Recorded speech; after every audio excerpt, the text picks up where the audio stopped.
قیامت کا منظر، بلکہ آخرت، قیامت آئے گی تو اس کے بعد ہی آخرت قائم ہوگی. تو اس کے بارے میں یہ آیت ہے کہ جب قریب آ لگے گا وہ سچا وعدہ تو اس وقت کافروں کی نگاہیں پتھرا جائیں گی، اور پھر دین دے ول ریپینٹ کہ ہائے شامت، ہم تو اس طرف سے غفلت میں ہی رہے، ہم تو خود اپنی جانوں پر ظلم کرتے رہے. ٹھیک ہے. تو یہ قرآن پاک سے کافی ساری آیات ہیں، لیکن آپ کو یہ ساری یاد کرنے کی ضرورت نہیں ہے، ایک آدھی کافی ہے. ٹھیک ہے. پھر قیامت کے دن اللہ انہیں رسوا کرے گا اور کہے گا کہاں ہیں میرے وہ شریک جن کی حمیت میں تم جھگڑتے تھے. تو علم والے ان میں سے کہیں گے کہ یقیناً آج کے دن رسوائی اور بدبختی ہے کافروں کے. So the day of judgment is a fundamental belief in Islam. It is a reminder that we should all live our lives in accordance with God's will so that we may be rewarded in the hereafter. Okay? یہ ہمارا عقیدہ ہے آخرت. چھوٹا سا ہی topic تھا. اب یہ ایمان بالملائکہ اور ایمان بالکتب بالکل ہی چھوٹے چھوٹے ٹاپکس ہیں. ایمان بالملائکہ کیا ہے؟ کہ اللہ تعالیٰ کے کچھ فرشتے ہیں جو اللہ تعالیٰ کی طرف سے ڈیوٹیز جو لگی ہوئی ہیں ان کو سر انجام دیتے ہیں. ٹھیک ہے.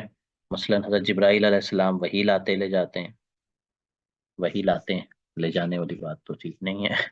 تو مثلا جب نبی پاک صلی اللہ علیہ وسلم کے پاس غار حرا میں جب سب سے پہلے آئے حضرت جبرائیل علیہ السلام وحی لے کر، تو حضرت خدیجہ آپ کو اپنے کزن کے پاس لے گئیں اور انہوں نے بات سن کر کہا کہ یہ وہی فرشتہ ہے جو آپ سے پہلے حضرت موسیٰ اور حضرت عیسیٰ علیہ السلام کے پاس وحی لاتے تھے. کاش کہ میں زندہ رہوں اس وقت تک جب آپ کے لوگ آپ کو یہاں سے نکال دیں گے. تو نبی پاک نے حیرانی سے پوچھا کیا میرے لوگ مجھے مکہ سے نکال دیں گے؟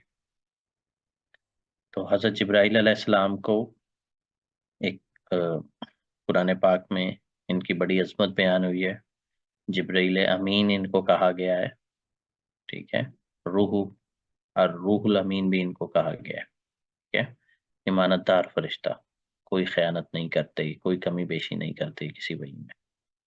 ٹھیک ہے. اچھا. اب یہ جو یہودی تھے نا، وہ جب قرآن نازل ہو رہا تھا اس وقت وہ حضرت جبرائیل علیہ السلام کو برا کہتے تھے کہ اللہ نے تو ان کو وحی دے کر بھیجا تھا کہ جاؤ بنی اسرائیل کی کسی بندے پر لے کر جاؤ.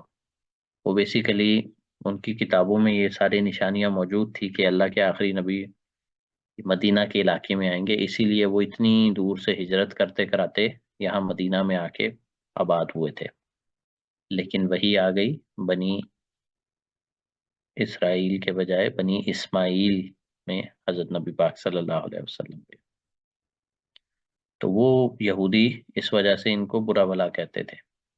تو قرآن پاک میں ان کے اس اعتراض کا جواب یہ نازل ہوا کہ جو کوئی اللہ سے دشمنی رکھے، من کان عدو للہ و ملائکتہ، جو کوئی اللہ اور اس کے فرشتوں سے دشمنی رکھے گا تو اللہ تعالی کی طرف سے بھی اعلان ہے ایسے کافروں کا دشمن ہے اللہ. ٹھیک ہے. اسی طرح باقی جو فرشتے ہیں، حضرت اسرافیل علیہ السلام نے سور پھونکنا ہے قیامت قائم کرنے کے لیے، سورہ اسرافیل پھونکا جائے گا. اور ملک الموت ہیں وہ حضرت اسرائیل علیہ السلام، وہ جان نکالنے والے فرشتے ہیں. اسی طرح ہمارے کندھوں پہ کہتے ہیں کرامن کاتبین بیٹھے ہیں، وہ لکھتے ہیں ہمارے اچھے اور برے اعمال. اسی طرح قبر میں آئیں گے منکر نکیر. تو یہ چند ایک فرشتوں کا قرآن پاک میں کر بھی ہے. اسی طرح بابل کے شہر میں 2 فرشتوں کو اللہ تعالیٰ نے ان کی ڈیوٹی لگائی تھی، وہ وہاں پہ اللہ کی اجازت سے لوگوں کو جادو سکھاتے تھے میاں بیوی میں جدائی والا. تو لیکن وہ بتا دیتے تھے کہ یہ فتنہ ہے، اس میں تم نہ پڑھو. لوگ اس کے باوجود ان سے جادو سیکھتے تھے. یہ اس لیے تھا تاکہ ان پہ عذاب کی حجت قائم ہو جائے اور پھر ان پر عذاب آیا. تو مطلب کہنے کا یہ کہ آج کی دنیا میں کوئی ایتھیسٹ obviously مذاق ہی اڑائے گا فرشتوں کا کیونکہ وہ نظر نہیں آتے، لیکن اس کو اسلام کا بنیادی عقیدہ اسی لیے قرار دیا گیا اور قرآن میں اس کا ذکر اس لیے آ گیا تاکہ مسلمان جو ہیں ان کی ایگزسٹنس سے قیامت تک کبھی بھی اس سے انکار نہ کریں، ٹھیک ہے؟ کیونکہ ایک بار جب فرشتوں کا انکار کرنے لگ جائیں گے کوئی اپولوجسٹ مسلمس، تو اس کا پھر الٹیمیٹ نتیجہ یہ نکلے گا کہ وحی کا بھی انکار ہو جائے گا، حضرت جبرائیل کا انکار ہو جائے گا، وحی کا انکار ہو جائے گا، تو پھر قرآن کا انکار ہو جائے گا، قرآن کا انکار ہو جائے گا تو پھر پوری اسلام کی بیس ہی ختم ہو جائے گی، پھر وہ کہیں گے کہ یہ نبی پاک صلی اللہ علیہ وسلم نے اپنی طرف سے بنا دیا دین، ٹھیک ہے؟ لہٰذا عقیدہ ایمان بالملائکہ جو ہے یہ اسلام کا بنیادی عقیدہ ہے، ٹھیک ہے؟ اور اس پر ایمان رکھنا لازم ہے، اور یہ اس کی تصحیح بلکہ یہودیت اور عیسائیت ان سے بھی ہو جاتی ہے کہ وہ بھی فرشتوں کے وجود کو مانتے ہیں، ٹھیک ہے؟ اچھا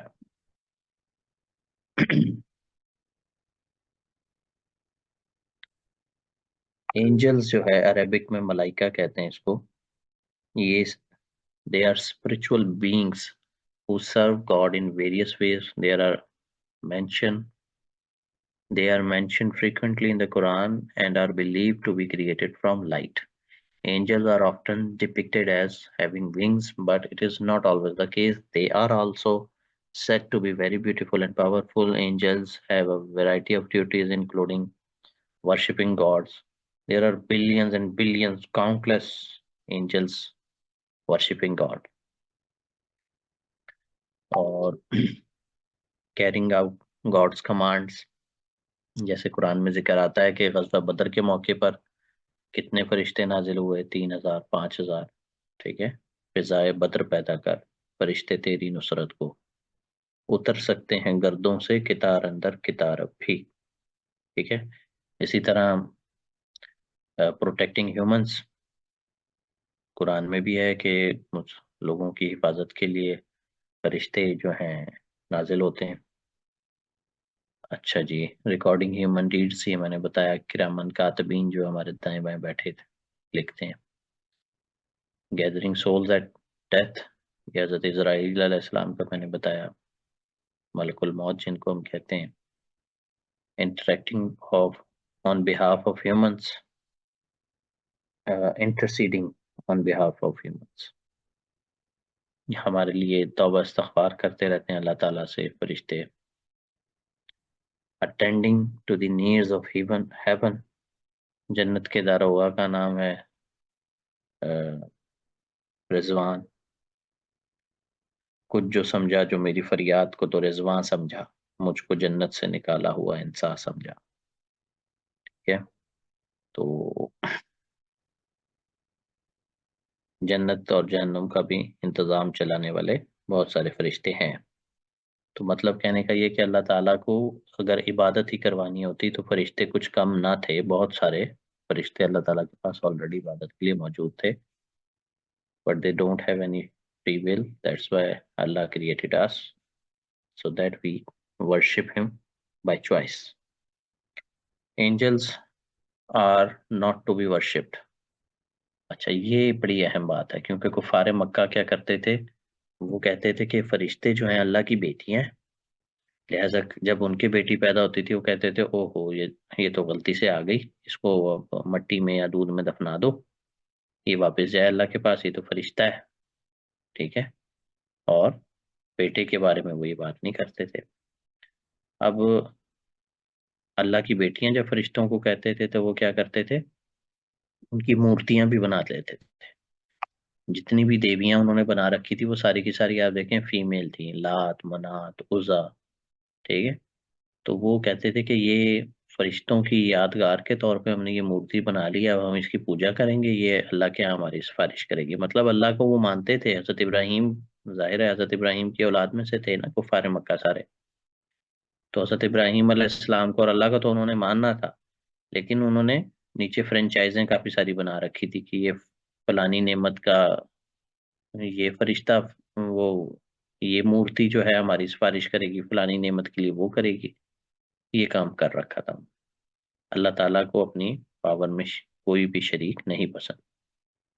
اچھا وہ بلکہ جو حج کرتے تھے زمانہ جاہلیت کا، اس میں بھی وہ جو طواف کرتے وقت جب تلبیہ پڑھتے تھے وہ یہی کہتے تھے لبیک اللہم لبیک لا شریک لک لبیک الا شریکن تملکہ وما ملک، کہ اے اللہ ہم حاضر ہیں، ہم حاضر ہیں، تیرا کوئی شریک نہیں سوائے اس شریک کے کہ جس کو تو نے خود سے شریک بنا کے کچھ مطلب پاورز وغیرہ دے دی، الا شریکن تملکہ۔ تو اس تلبیہ کو نبی پاک صلی اللہ علیہ وسلم نے چینج کیا اور صرف وہی رہنے دیا کہ لبیک اللہم لبیک، اے اللہ ہم حاضر ہیں، لا شریک لک لبیک، نہیں تیرا کوئی معبود، ہم حاضر ہیں۔ ٹھیک ہے؟ اچھا، سو فرشتے جو ہیں ان کو پوجنے کی کوئی ضرورت نہیں ہے۔ ٹھیک ہے؟ قرآن پاک میں بلکہ آیت بھی آتی ہے کہ اللہ تعالیٰ نے فرشتے اور رسول اس لیے نہیں بنائے کہ اللہ کو چھوڑ کے ان کی عبادت شروع کر دو، عبادت صرف اللہ کی۔ however they are to be respected and honored۔ ٹھیک ہے؟ there are some verses from the Quran that mention angels، کہ جن جو ہیں وہ بھی ایک طرح سے وہی مخلوق ہے نا، فرشتوں ٹائپ کی، مطلب ایک ناری مخلوق ہے۔ ٹھیک ہے؟ تو یہ آیت ہم نے اوپر بھی پڑھی کہ وما خلقت الجن والانس الا لیعبدون، کہ اللہ تعالیٰ نے انسان اور جن جو ہیں وہ صرف اپنی عبادت کے لیے ہی پیدا کی ہے۔ اسی طرح and to him belong the angels who are powerful and noble، تمام شدید طاقتور اور نوبل فرشتے جو ہیں۔ ٹھیک ہے؟ اسی طرح شب قدر سے متعلق یہ جو آیت ہے اس میں بھی کیا ہے آیت، ينزل الملائکۃ بالروح من امرہ، and he sends down the angels with the spirit of his command علی من یشاء من عبادہ۔ ٹھیک ہے؟ اپنے بندوں میں سے جس پر چاہتا ہے اس پر نازل کرتا ہے۔ اسی طرح وَلَقَدْ زَيَّنَّا السَّمَاءَ، کہ بے شک ہم نے آسمان دنیا کو مزین کر دیا، سجا دیا، اس سے ستاروں سے، اور ان ستاروں کو وہ ایک میزائل کا بھی وہ کام دیتے ہیں شیطانوں پہ مارنے کے لیے، جب وہ وہاں پر جاتے ہیں کوئی جاسوسی کرنے کے لیے، کوئی آسمان سے خبریں وغیرہ لینے، اگر کوئی جائے شیطان تو اس کے پیچھے وہ جس کو ہم کہتے ہیں نا وہ شوٹنگ سٹار، وہ ہمیشہ ہے، وہ شہاب ثاقب نہیں ہوتا، وہ بعض اوقات شیطان کو بھی مارا جاتا ہے۔ اچھا، اسی طرح کہ ان الذین توفاہم الملائکۃ ظالمین، اور وہ جو ظالم لوگ ہوتے ہیں، کافر لوگ ہوتے ہیں، ان کے جب فرشتے جان نکالنے آتے ہیں تو وہ ان سے پوچھتے ہیں فرشتے تم کن چکروں میں پڑے رہے، تو وہ آگے سے کہتے ہیں قالوا کننا مستضعفین، تو وہ کہتے ہیں کہ ہم زمین میں کمزور تھے، ہم گھیر لیے گئے تھے، ہم اس لیے ہجرت کر کے جا نہیں سکے، ہم مجبوراً ایسی جگہ پہ رہتے رہے جہاں پہ ہمیں اسلام کے مطابق زندگی گزارنے کی ضرورت ہے۔ یہ آیت بیسیکلی ان لوگوں کے لیے تھی جو کہ مکہ سے ہجرت نہیں کر رہے تھے، ہم مسلمانوں کو مین پاور کی ضرورت تھی مدینہ، یہ ان لوگوں کے لیے مطلب اس وقت ہجرت فرض تھی، کیونکہ مکہ میں نہ انہیں اسلامی زندگی کے مطابق وہ زندگی گزارنی دی جا رہی تھی اسلامک تعلیمات کے مطابق، اور وہ چھپ کر رہ رہے تھے ایمان اپنا چھپا کے، حالانکہ مدینہ میں مین پاور کی ضرورت تھی، تو یہ اس وقت کے لیے اسپیسیفک آیت تھی۔ لیکن اس کی آیت ہمیں یہ بتاتی ہے فرشتوں کا وجود، کہ فرشتے جب جان نکالنے آتے ہیں۔ ٹھیک ہے؟ اچھا، angels are an important part of Islamic belief. They are a reminder of God's power and majesty, and they serve as a source of comfort and guidance for humans۔ ٹھیک ہے؟ یہ ہمارا ایمان بالملائکہ والا عقیدہ بھی ہو گیا۔ اب رہ گیا ہمارا لاسٹ، ڈیوائن بکس۔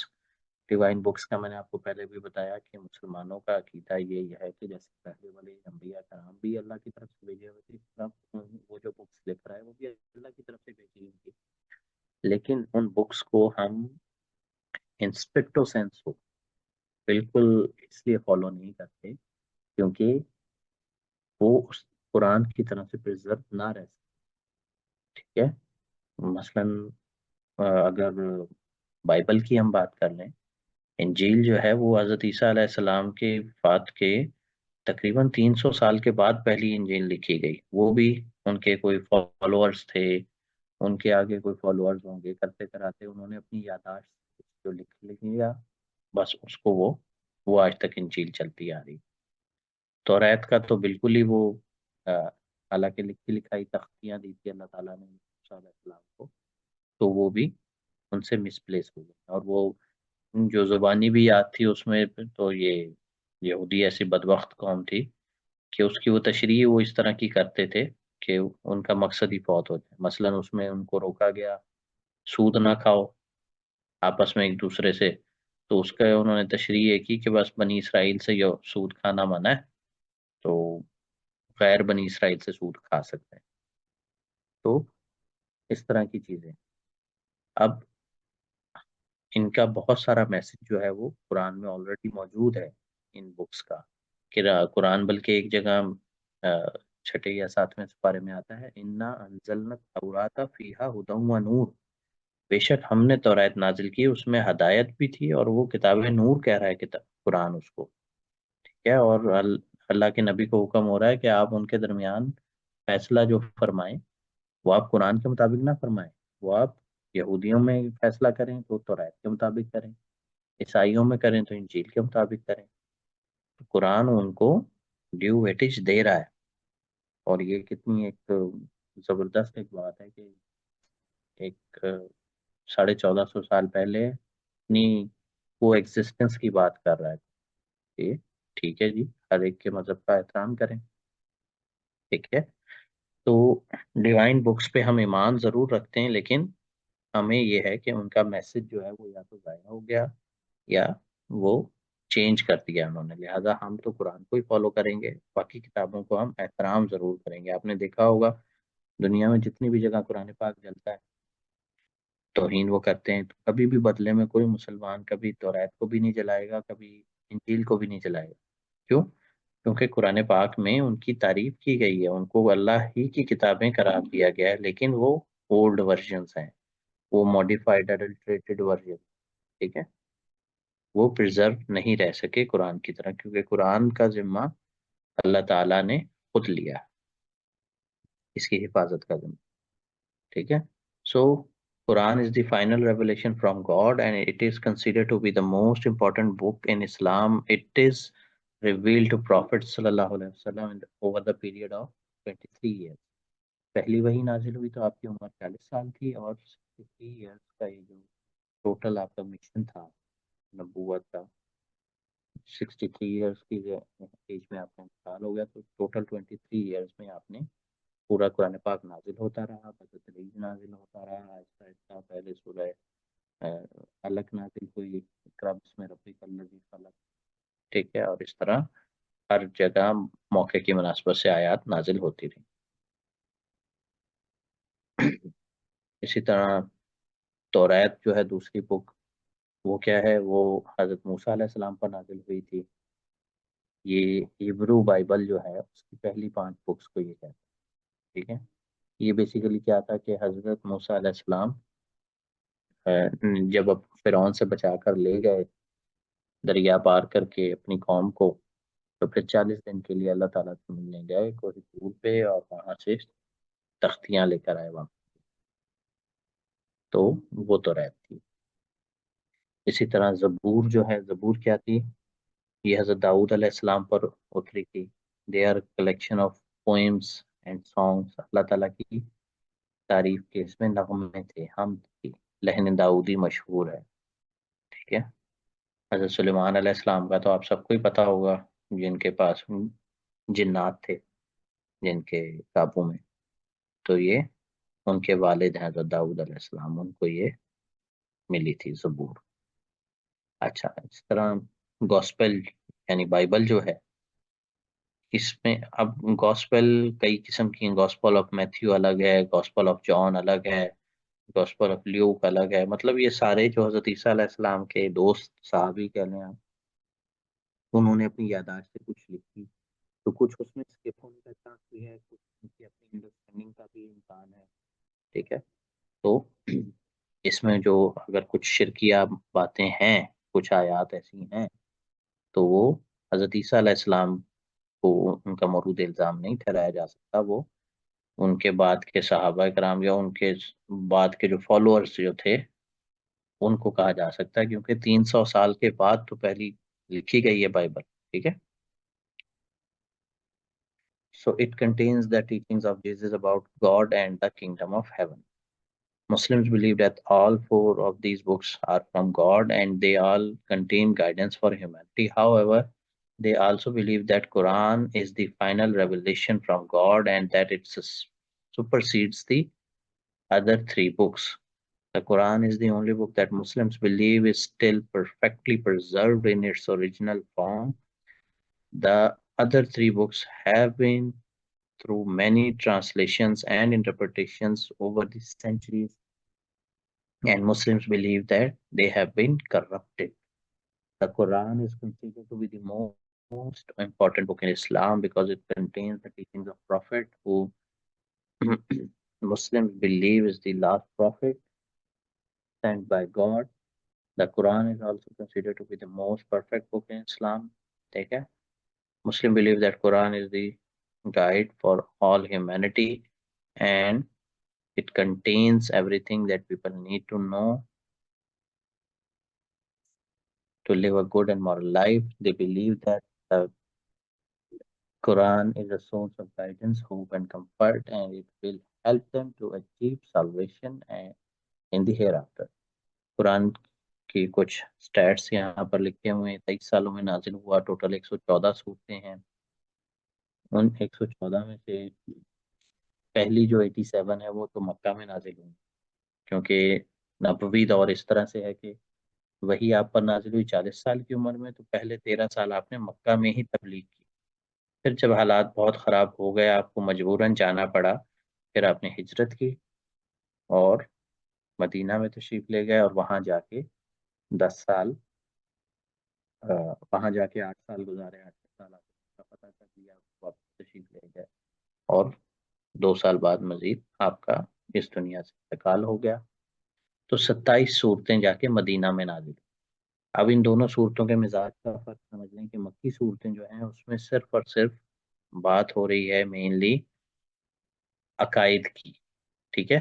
یہ جو آج ہم نے پڑھا ہے نا عقائد کا چیپٹر، 5 عقائد کی، عقائد کی آج بھی آپ یہ ان مکی صورتوں کو پڑھیں گے. اس میں کیا ہوگا کہ جس صورت میں یہ اللہ کی ایک ہونے کا، وحدانیت کا بار بار ذکر آ رہا ہے، عقیدہ آخرت کا بار بار ذکر آ رہا ہے، تو آپ کو خود ہی پتہ لگ جائے گا کہ بھائی یہ تو مکی صورت ہوگی. ٹھیک ہے. اور کتابوں کا اور